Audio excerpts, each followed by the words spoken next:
So,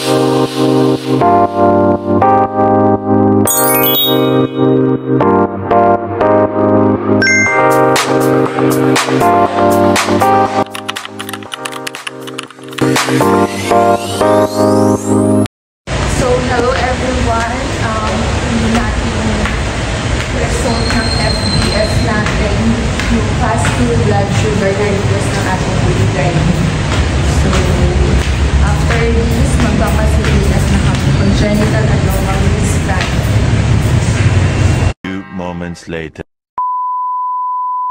So, ayun po, nakuha na po natin yung result natin sa FBS. Ito na po siya. And then, ito na po kami sa uligay natin for check-up CES. Nakita ko naman yung result niya. Okay naman yung blood sugar natin. So, hindi siya tumaas, hindi rin siya bumaba. Normal lang po. And then, papunta na po kami ni Dan sa aking obigayni. Nagwi-withdraw lang po siya. Ayan. Yun.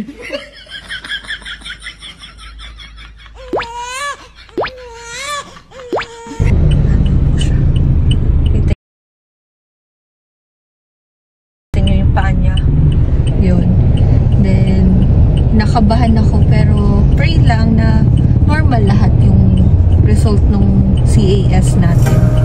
Bye-bye!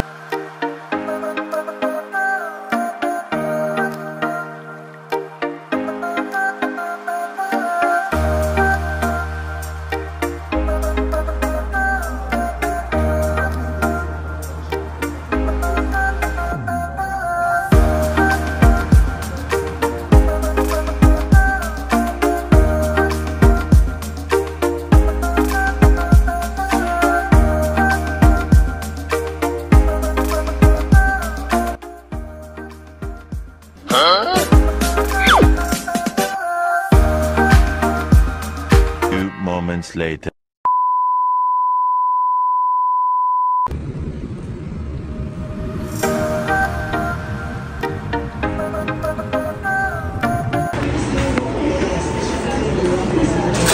Papa-check up ka rin? No. Ilan?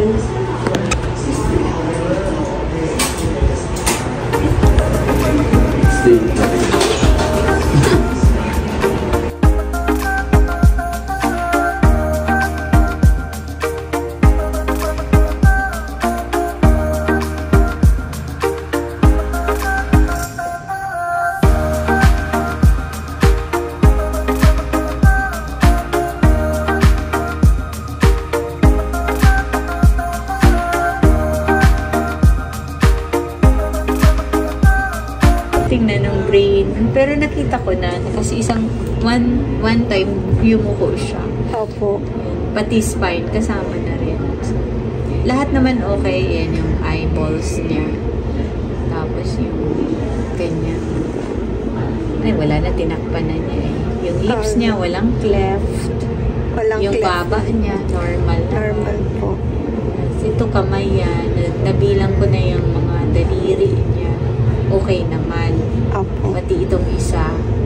Yan. Okay naman. Then sa brain naman, Lahat? okay. Spine, spine, heart, kidneys, yung bladder, lahat. Legs, yung genitals, syempre wala muna. Secret muna do. Kaya dito muna tayo sa taas. Heartbeat, normal. Normal Yung din. Tsaka yung parts size. ng heart, okay naman. And Okay po. including the size of the heart, normal. Yan. So, yun lang. Yay! Yay! Kinakabahan Normal ko pa lahat. dyan.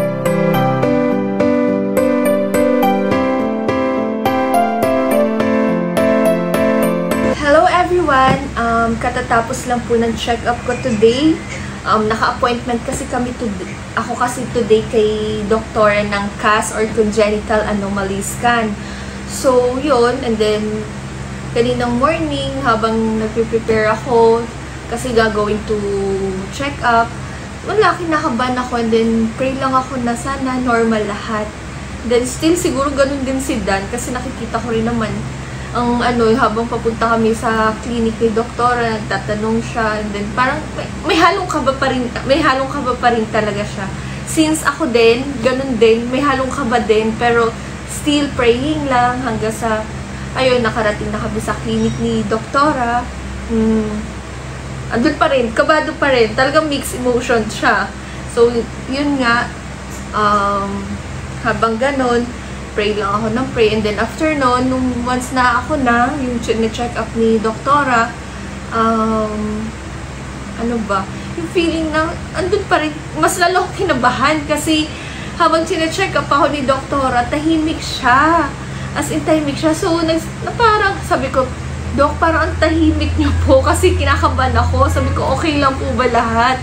So, sabi ni doktora, wag daw ako mag-worry kasi nagpo-focus lang daw siya sa ginagawa niya para ma-check niya as in lahat-lahat. Sabi ko, sige po, Dok, pasensya na po kasi kabado lang. Then, with excitement, ganyan-ganyan. Then, hinayaan ko na si doktora, sige, mag-focus siya. And then, after that, diniscuss na sa amin ni doktora, diniscuss na sa amin ni Dan, yung pag-a-assess niya sa baby's development. So, yun, finally, kasi normal siya lahat. Sa brain, okay.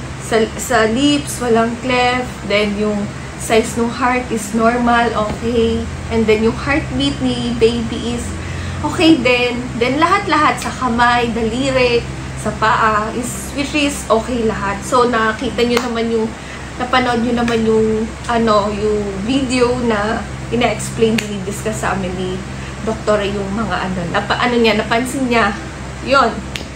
And then, yun, medyo nakaluwag-luwag kami ng feeling na kasi finally, ang saya kasi nga, lahat siya normal. And then, yun, after that, kampante na iisip namin. Ako naman kasi, nung going to clinic pa lang kasi, siguro sa 100%, 20% lang yung pagiging kaba ko. Then, 80% nakakampante yung isip ko. Kasi since early pregnancy, yun, na nalaman ko na pregnant na pala ako. Talaga nagpa-check up na talaga ako. So, nung nagpa-check up ako, nalaman ko na talaga sa doktora na pregnant talaga ako. Yun, rinisetahan naman ako ng mga vitamins. Tsaka, mahalaga, since day 1, nakapag-take ako ng folic acid.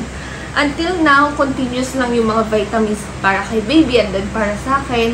Kaya, kampante ako and then proud ako na healthy si baby and healthy yung ginagawa ko para kay baby. Then, yun, that's it. And then, happy kami ni Dan na healthy lahat and then normal lahat.